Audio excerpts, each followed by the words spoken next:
नमस्कार शुभ सकाळ आज 29 एप्रिल बुधवार आज दिन पांचटी गुरुत्वपूर्ण खबर आपण मानकु जनइबी तेणु भिडटी को मूलरू शेष पर्यंत देखिए एवं भिडटी को बहु मात्रा रे शेयर करने को अनुरोध +2 स्टूडेंट मानक पई मध्य बहुत बड़ा इनफॉरमेशन आज ए वीडियो रे अछि।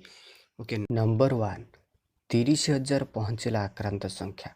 महामारी आक्रांत संख्या देश में क्षिप्रगतिर वृद्धि पाइबार लगी। आसीथिबा खबर अनुसार भारत में आक्रांत संख्या 29,974 पहुंची। यह सहित दिनक 1594 आक्रांत होता चिन्हट कर सहित 937 जन मृत्युवरण कर महामारी आक्रांत एवं दिनक 51 जन मृत्युवरण कर जहाँकि खबर आसी। सहित 7,027 लोक मेडिकली रिकवर हो घर को फेरी सारे जहाँ खबर आसी। राज्य मानक मध्य महाराष्ट्र सर्वाधिक 8,590 आक्रांत चिन्हट कर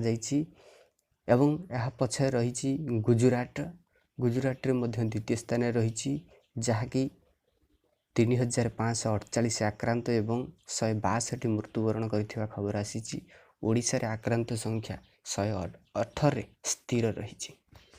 नंबर 2 अमेरिका रे 10 लाख टपिला आक्रांत संख्या। महामारी आक्रांत संख्या विश्व रे तीव्र गति वृद्धि पाइबार लगी जहाँकि 30,62,515 पहुंची। यह सहित 2,11,439 जन विश्व में मृत्युवरण कर सारे। देश मानक मध्य अमेरिका सर्वाधिक 10 लाख आक्रांत एवं 56,000 मृत्युवरण कर खबर आसी। द्वितीय रही स्पेन 2,29,000 आक्रांत एवं 23,521 लोक महामारी मृत्युवरण कर जहाँ विशेष सूत्र खबर आसी। नंबर 3 रही युक्त 3 परीक्षार्थी मानक पई बहुत बड़ा सूचना रही। सीबीएसई परीक्षा आधार हेब युक्त 2 परीक्षा। सीबीएसई वर्तमान निष्पत्ति नेउछि युक्त 2 परीक्षा बाकी थिबा परीक्षा किभଳି कराजिबो एवं आसंता काली जो उच्च शिक्षा मंत्री जो देशर अछंती रमेश पोखरियाल से समस्त राज्यर मंत्री मानक सहित आलोचना करथिले।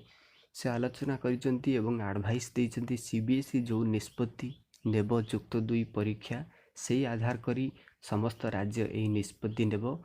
तेणु युक्त 2 परीक्षा बाकी थिबा छात्र छात्री मानक पई बहुत बड़ा खुशी खबर। सीबीएसई आधार रे सीबीएसई जो निष्पत्ति नेब राज्य मानकर बाकी थिबा युक्त 2 परीक्षा से आधार कराजिबो जहाँ सूचना आसी। नंबर 4 2 जाए काल बैशाखी तापर ताती।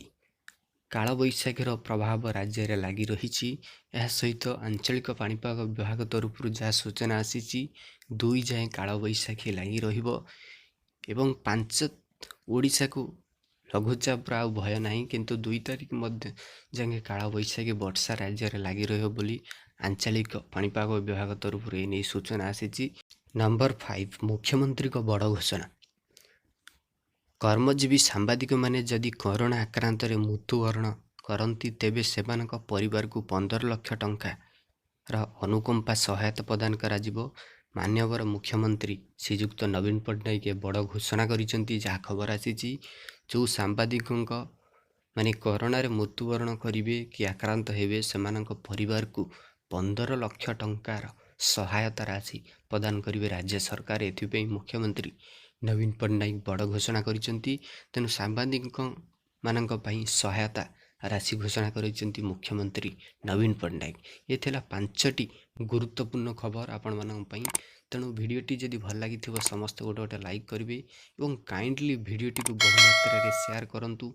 समस्त पाखे जेभली उत्कल समाचार यूट्यूब चैनल पहुँची पारिबो एवं डेली सकाळे एवं संध्यारे न्यूज अपडेट पाइबा उत्कल समाचार यूट्यूब चैनल को सब्सक्राइब करी बेल आइकन प्रेस करने को भूलंतु नहीं।